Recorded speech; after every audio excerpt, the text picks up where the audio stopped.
I'd like to welcome you to our latest webinar on creating an effective SEF and SDP. This webinar will provide you with the opportunity to reflect on this key area and provide you with some tips and solutions. We like our webinars to be collaborative and discussion based, so please ensure initially you are muted as this prevents feedback, but use the chat facility to freely ask questions. We will try to respond as quickly as possible during the webinar.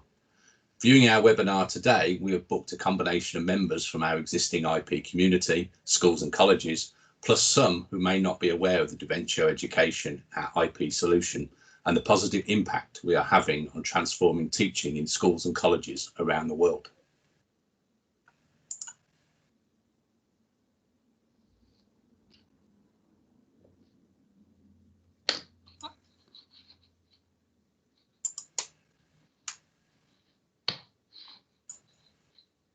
Right.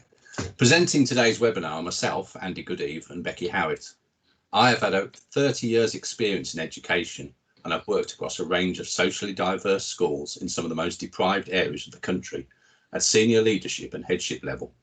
I'm passionate about education, having some experience in developing and improving the education in schools, colleges, and other educational institutions around the world. I've also contributed to educational research, including the DFE Challenged a Workload. I've spoken at a wide range of events and conferences across Europe. My belief is that our children only get one opportunity of education, and therefore we have to ensure that our schools and colleges provide a positive environment for learning that motivates and engages our children and staff to develop the skills and attitudes needed to succeed in future life. I would now like to introduce my colleague Becky, who will be co-presenting today's webinar. Thanks, Andy. Well, I've got primary school experience. I worked in inner city and a green leafy suburb, so two completely different experiences where I was the SMT. I then left to work for the local authority to deliver training, advice, insets and consultancy to all schools in Nottinghamshire local authority. And then I became an independent consultant, advisor, trainer, which took me all over the world, into independent schools, interstate schools, conferences, inset days, workshops, you name it. And now I'm the account manager for School IP, helping to support schools, colleges and universities and adult learning centres and everything in between to get embedded with their IP system. Thank you very much, Becky. Do you know accurately what is going on in your school and college? Successful leaders seem to have a natural talent, a sixth sense of knowing exactly what's going on in their schools and colleges. They seem to have a thorough understanding of the school or college strengths, areas to development, and more importantly, the capacity for change. They know what to do and the best time to do it.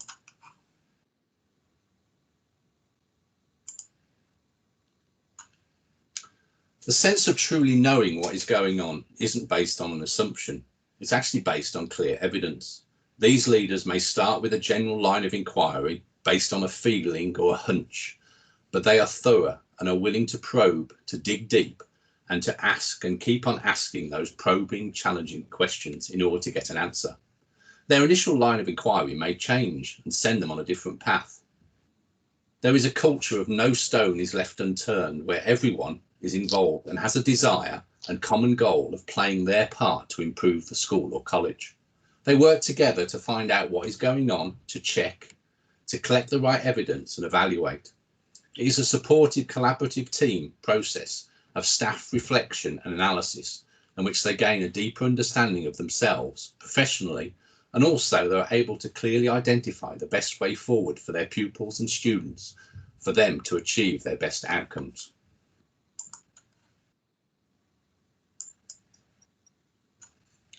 At its heart, self-evaluation is simply about asking three things. How well are we doing? How do we know? And what do we actually need to do next? Self-evaluation in schools and colleges isn't new. It's been around for many years, but it's the recording for some in a SEF or SAR is still cited by some leaders as one of the most time-consuming and challenging tasks. For some, writing and recording the evaluation is seen as just another piece of administrative paperwork to add to the leader's workload. It's viewed as something that has to be done because someone wants to see it, while others view it as a key component for their self-reflective, collaborative culture and is the foundation of self-improvement. There is no longer any recognised offset type of format for self-evaluation, but it must be seen as part of the process of self-improvement.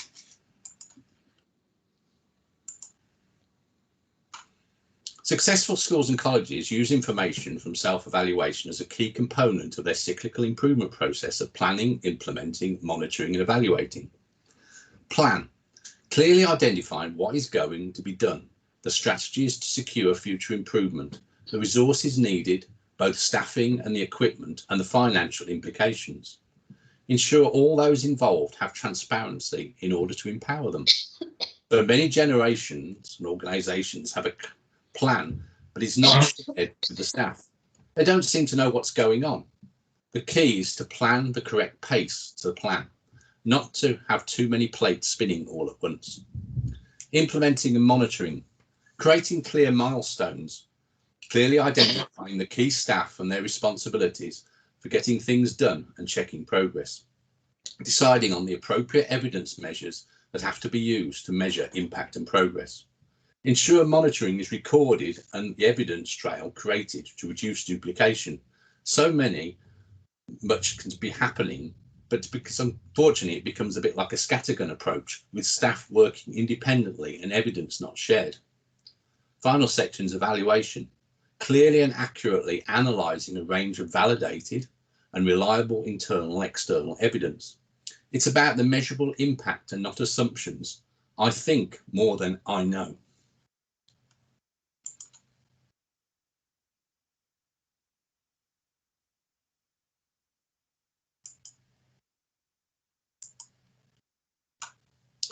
In successful schools and colleges, everyone understands that everyone plays a valuable part in completing the overall big picture. Nobody wants a picture with missing pieces. It is important that everyone is clear of their expectations and the part they are expected to play in the overall plan. Appraisal and professional development are key parts to successful self-evaluation improvement planning. Appraisal aligns staff to the school or college priorities identified in the self-evaluation and creates a system where each individual understands her part in achieving those priorities.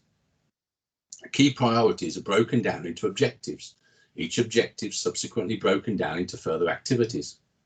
These objectives and activities are assigned to the relevant staff. Some staff may require support and guidance to successfully complete their objectives and activities, and therefore relevant focused professional development is required to achieve the success of this plan. Professional development and staff learning is viewed as a positive, a process of learning and improvement. Even better when the member of staff is able to reflect and identify their own needs. The key is to seamlessly link all these parts together.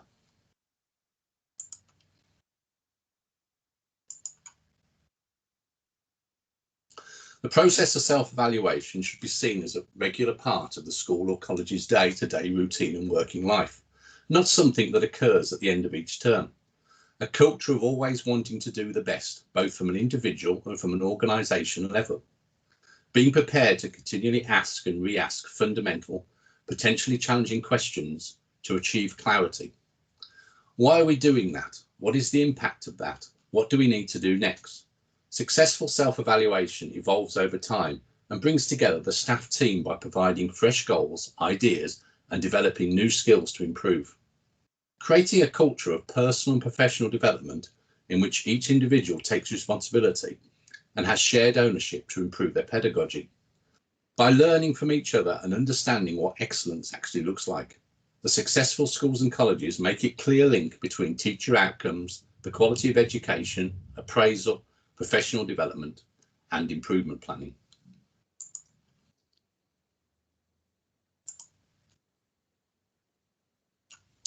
It's now time for me to hand over to my colleague Becky Howitt, who will talk through some strategies and also how IP is able to assist supporting creating an effective SEF and SDP. Thank you, Andy.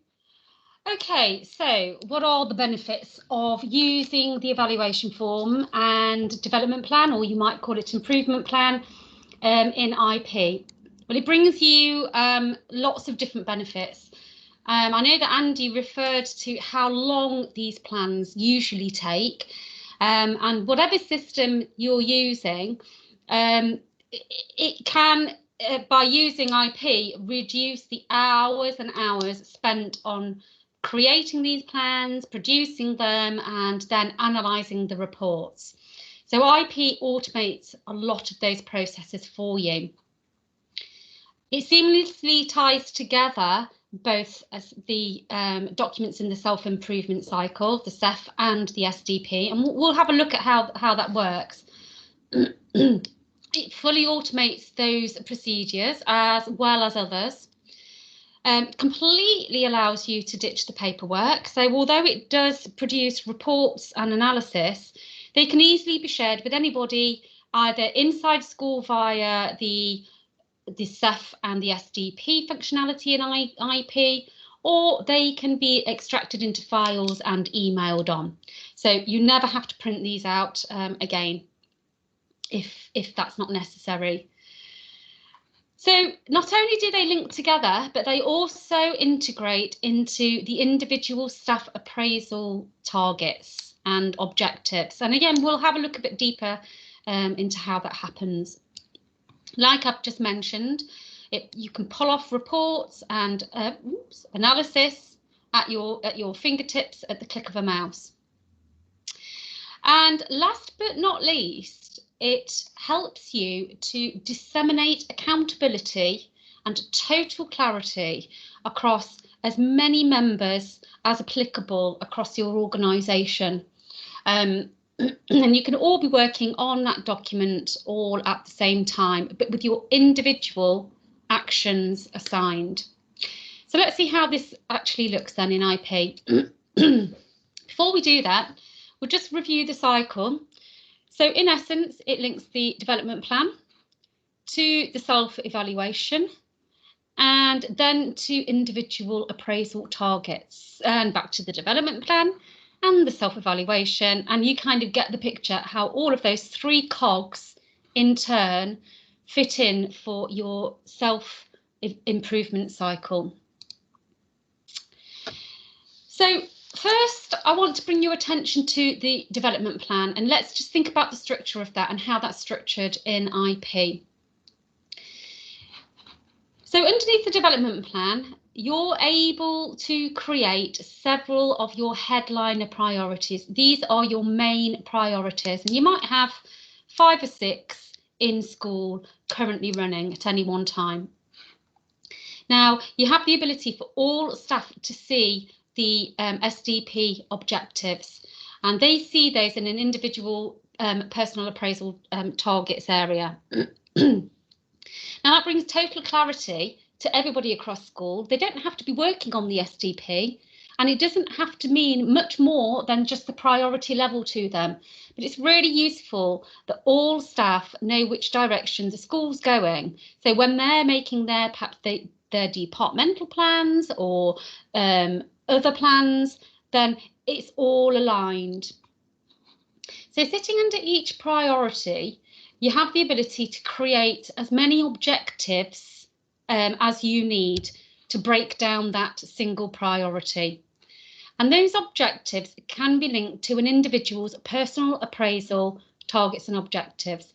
The personal appraisal targets and objectives make a nod to these objectives. So we can see that everything's tying together. But what's the point of having a whole school plan if we've got nobody there to action it? Now, each objective is broken down even further into activities. Now, this is where the action happens. These activities are assigned to staff, usually members of the SLT or departmental heads or other staff involved with completing these objectives which are working towards these priorities. So these activities here are additional tasks in addition to their personal appraisal targets. Okay. So So let's see where they all sit within the system. This little video is going to tell us a little bit more information about what it looks like, where they sit, and to put that structure into context.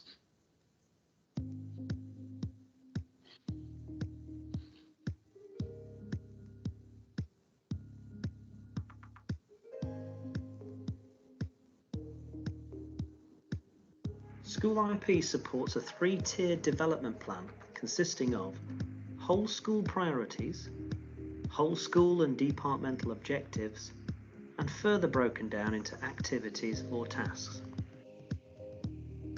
These tasks can be assigned to key staff and have timescales for completion. Staff are sent automated notifications informing them of their obligations on the plan.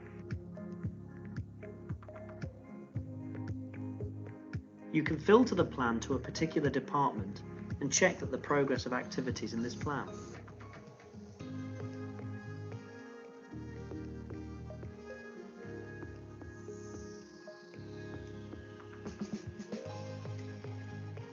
School IP also provides comprehensive reporting, and with a single click you can produce a strategic plan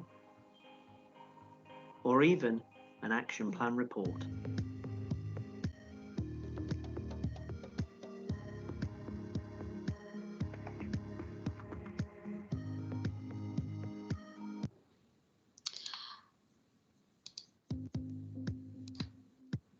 Okay, so just to recap, the priorities can be seen by the whole staff. And I just want to draw your attention to a couple of areas which guide people to the progress of these priorities. So first, the priorities are numbered. So everybody's aware that when we're talking about priority number 4, we're always talking about increasing student engagement with learning. So it's just a quick way of identifying our targets. Now, for each target, we also have this progress chart here. Now, these numbers here refer to the activities, because remember, it's only the activity level that you can progress activities, and then when all activities are completed, then the objective is completed, and then when all of the objectives are completed, then the priorities are completed. So this indicates that we have several activities for priority number 1. Red meaning that it hasn't been started, blue meaning it's in progress, green meaning that it's been met, etc., etc. So we can get a very quick overview, because what we're all aiming for, of course, is all of these numbers to be accumulated in the green area as we progress along the term of this SDP. Now, as I mentioned before, each priority is broken down into an objective. And again, I want to point out to you the consistency of the numbering. So priority number 1 has objective 1.1, 1.2, 1.3, 1.4, and so on and so forth, for us easily to identify which objectives go with which priority area. And then, as before, we have the progress chart here of the activities that have been created to meet that objective. So we can see that we've just got 2 in progress here. For that one, we've got 1 that we've completed for that one, etc., etc. We can always disseminate activities and objectives to different departments as well, as you can see here. And then sitting underneath each objective, here are the activities. So bringing your attention again to how we can easily identify progress. Our colour coding system is linked to our data donut. Clicking on any segment of the data donut will return the appropriate data underneath. Staff can easily be identified, and the work of this particular activity is disseminated across quite a number of staff. And then we have all of the details tying the activity together with the objective, together with the priority.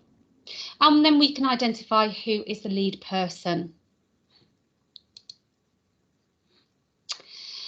So just to recap then of the development plan, it becomes a living, breathing document that can be worked upon by many staff within your educational organisation. It's a three-tiered plan. We start with priorities at the top, objectives and activities, but we kind of work it backwards. We complete the activities, and when all of the activities are completed, the objectives are completed, and then when all of those objectives are completed, the priorities are completed. And it does that automatically for you. So as well as doing that automatically, it automates emails to inform staff of their obligations. There are multiple filters to finesse bespoke analysis, e.g. departmental filters. And there's a comprehensive reporting system. So we're going to move on and we're going to have a look at the evaluation form. You might call it the school self-evaluation form, or you might call it the quality improvement plan. So basically it lets you know how your organisation is performing. Now we provide a number of templates, Ofsted forms, your independent schools inspectorate, Axel forms, but you can create any bespoke form. And it's really interesting to note as well, this is a great area to organise any project that might be going on across school. It doesn't have to be your school self-evaluation. It might be you are introducing a new behavioural rewards and sanctions system, and so you want to roll it out as a project first, and this would be the ideal form to use for that. So let's have a look to see what it looks like on IP. So here we have the self-evaluation form, and just pointing out that we have several questions. This is the Ofsted 2019 form. And again, we've got the idea of our progress colours. And we can see here that this is our data donor that's responding and corresponding to these questions and the colour progress here. We also have information on the right hand side of who was the last person to have edited this form and what we have rated ourselves in our school. And those colours coordinate with the question grading breakdown colours here. So we're saying 42% of our questions we're rating ourselves as good currently. Let's have a look at one of the questions. So we've got all of our questions here outlined at the top. I'm going to look at quality of education. Now, I'll draw your attention to the menu here on the left-hand side. So first we have our SEF response. That's where all information is gathered together. Individual comments are invited to be made by individuals, as are departmental responses. So a whole department can answer and contribute to a question. Here we have the development plan links, which we'll have a look at in a moment. The history tells us about all of the activity that's previously been made for this question, so we can always work backwards. Collaborators and evidence, as you would expect to see evidence uploaded against questions to prove that we're meeting those criteria. But first we'll have a look at collaborators. Now, the first thing to do for any question is set up who do you want to be working on this question? Because not all questions do you want the same team to be working on. Sixth form, for example, is going to be very different to my early years team. Now, once all of the collaborators are set in the correct group, this is called a SEF access, we can decide who gets to see what. So I can see Sarah Olsen here. She can view this SEF question and she can edit it. Whereas Tom can do both of those things and he can approve others' answers. So once we set our collaborators, we can then go and invite those people to make contributions. So how do they see which bits they need to collaborate on? Well, we're in the work area of one of the members of staff who's been allocated an activity from the SEF. This is her personal work area. When she's allocated a further activity, a new area on the menu appears, SDP activities, and a new outline of those activities and tasks are set in the table. So she can see she needs to be answering and contributing to the answer for this activity, and also this one, as well as other members of staff, no doubt. When she clicks on one of them, it takes her back to the SEF, where she can put her own comments in, she can put some evidence in, and indeed, if it's a departmental response, she can do that too. Let's see now how the SEF links to the development plan. So you can see on the menu here that we've got an area for the development plan, and you can see here that links have already been made. So we've already linked it to priority number 1 and priority number 2, and we've linked it to 3 objectives under priority number 1 and 1 under priority number 2, and then further the individual activities. So the reason for linking is to show that we are working within the cycle and we are taking into consideration the development plan areas that are already on our development plan. And we do that by clicking on this red button here and essentially on the red paperclip, because we're making a link to the existing. So a further window opens where we're able to select the objective and the correct activity sitting underneath the objective to add that in. But what happens is, if when we're working through our self-evaluation form, we're thinking, well, we need to now create a development point from this evaluation that we've just completed. So instead of clicking on the paperclip this time, you click on the downwards arrow, where it allows you to add a new priority. Now, that new priority, you might not want to put it on this year's development plan. You might want to add a new priority and give it a date to sit on next year's development plan. And it will sit there ready as an aid memoir that you as a school, when you've been reviewing the self-evaluation form, that you have identified that this should really go on as a priority area on your next development plan.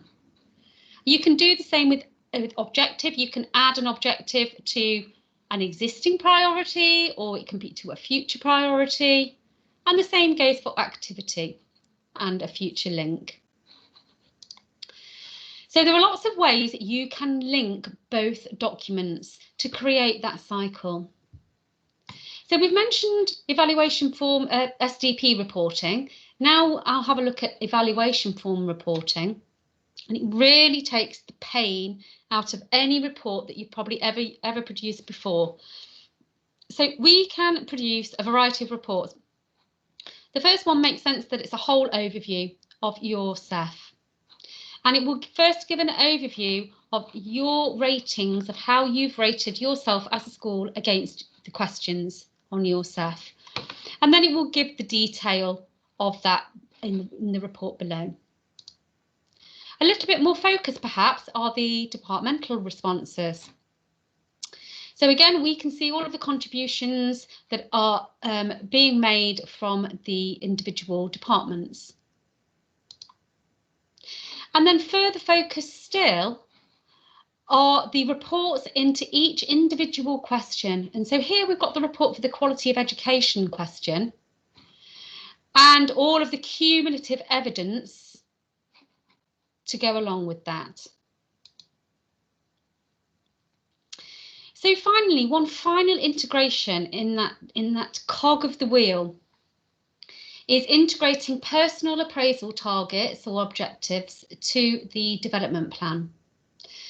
So when an appraisal is open and when a review is started for an individual member of staff, those objectives can be linked to the development plan priorities, the objectives, and or personal targets. So you get 3 options basically of how you want to set up an individual's targets. And they look like this when they're in the individual's work area. So to add an objective, we would go to what next, add objective, and here, as long as the correct settings are turned on, you'll be, and as long as you're using the school development plan, you'll see the radio button for priority, SDP objective, and then personal. So when you select the first 2, options will appear here and will link back to your SDP to enable you to make a selection. And what it's doing is it's creating a nod for individual targets to be linked to this whole school priorities and the development plan objectives. So that kind of takes us to the end of the slideshow and of the webinar, and I'm just wondering if you want to unmute your mic, if you've got any questions or if there's anything you want to add to that, or if you'd like to share with us where you are as a school. Hi, Rebecca. Hi. Just a quick one. We've just started using School IP, and we're just kind of we've populated by and large our SEF and our school development plan. We haven't done this. We haven't tied it all together yet, and partly that's mainly down to linking them together, which this is clarified that process. The one question I had for you is can you give me an overview of, let's say, for example, we have a 3-year school development plan here. How would the rollover work? So I'm coming to the end of my 3-year cycle for my school development plan. You know, is there a cut-off day where literally you just wipe one and reinstall the new one? Can you run almost 2 in parallel for a gradual moving over? How would you recommend doing that? Well, a couple of different ways that you can handle that. One is it depends on the status of each individual activity and priority. So basically the idea is that you would work through the system of moving the progress on of your activities first. Have we met them? Have we not? Are they still in progress, etc. And then that will inform whether each objective has been completed, and in turn that will inform if that whole priority has been completed. Now if it's not, and if you want to extend and you want your school development plan to be on a rolling programme, you can move the dates forward. So rather than copy and pasting because you know that you have to continue with that priority or that objective, etc., you can just simply roll the dates forward, and they will appear then in the next plan, and it will always be a living, breathing, rolling forward document. It's only when you've finally met that priority that would be met, and then you can create your other. Does that make sense? Yep, yeah, I think so. So essentially, I could, like, can I delete a priority, or would you just say, right, we've met it, and like, is there like an archiving process for? So let's say I've met my activity, which in turn has met my objective, which in turn has met my priority. Yeah, do you just archive it? Do you just, or once you've marked it as done, does it automatically archive? Yeah, it automatically archives once you've done. I don't know whether you can see, I've just brought on School IP here onto the share screen. Yep. This is our training site, so I'll just show you the development plan, how it looks live. Okay, so here, for example, I would click onto the objective to be able to see the activities. Okay, and you can always go into the pencil to edit that activity. So I've currently got the date as the 31st of August 2021 as an end date for that activity. So let's say it's the 1st of September 2021, and I'm still in progress with that. So what I can do, I can just change my due date, and I can give myself a few more weeks to complete that activity. And by going to whatnet, oops. Okay, so then if I go back,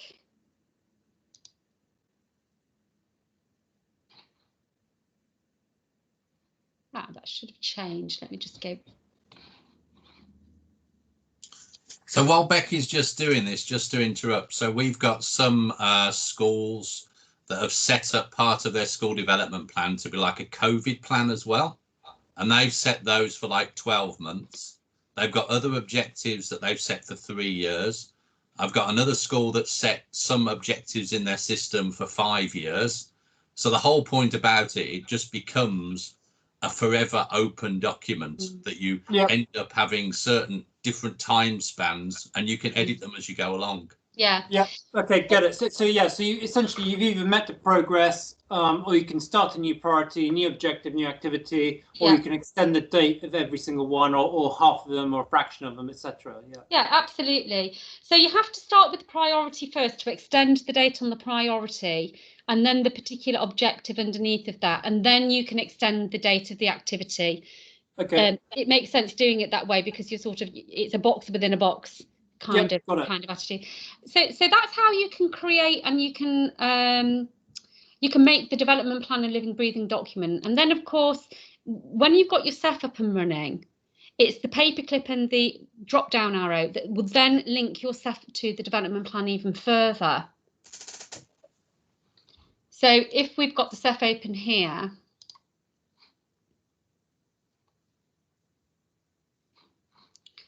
and we go into question number 2.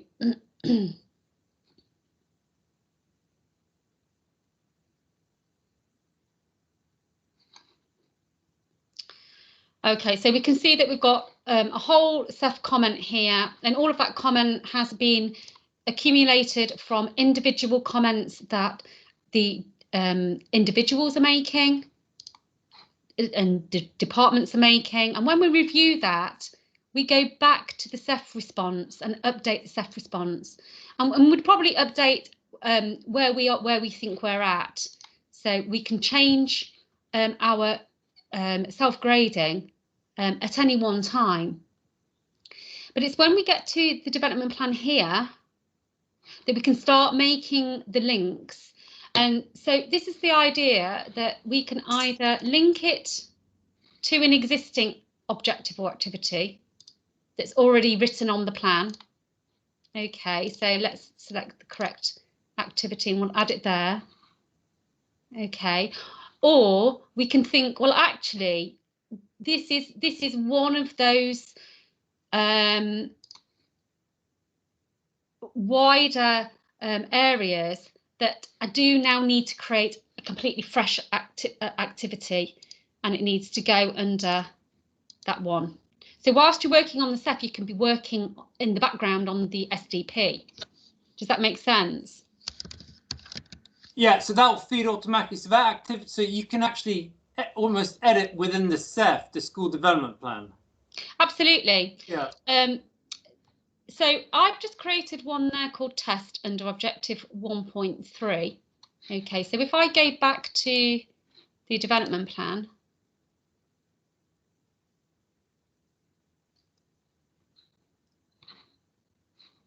(1.3), there it has got my new activity. So it's sitting there now in the SDP. For when I go back into the SDP, I can edit that. And I can add further detail of staff I want to include in the contribution to that. I might have evidence already that I can upload to that, etc., etc. I might put some notes in there of the kind of contributions that I'm expecting, etc. So you can be, it's as you're thinking and as you're evaluating, you can be creating without going in and out of separate documents. But what you will have to do is go back to the development plan and work to add more detail in at an appropriate time. It's a bit like a notepad and aid memoir for that as well. Yeah, got it. Thank you. Are there any more questions at all? Anything for clarity, or is this something that you're planning on taking forward then, James? Yeah, no, look, we've signed up. We've had our training sessions. You know, we're very happy with it. We're just with like all the schools with this COVID and all of that. Yeah. You know, unfortunately, some of these things haven't gained as much traction as they should have. Yeah. But no, look, we're there or thereabouts. We just need to. Part of it is understanding what